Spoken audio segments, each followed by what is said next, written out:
पालिकेच्या store room मधील भंगाराच्या चोरी प्रकरणी जगन्नाथ बनसोडेंसह 5 जणांविरुद्ध गुन्हा दाखल करण्यात आलाय।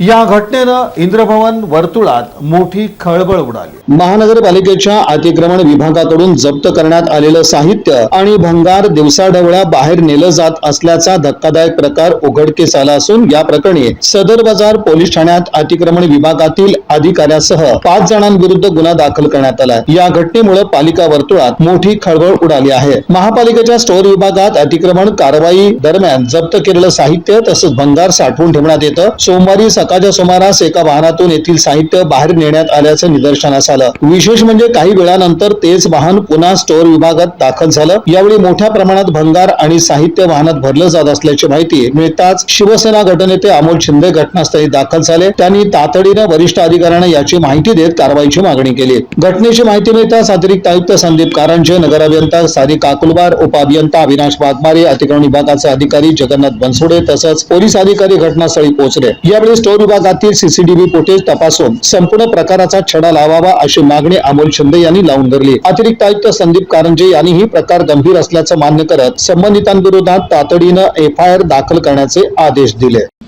या बातमीपत्राचे प्रमुख प्रायोजक प्लॅटिनम मॉल इंद्रधनु सोलापूर।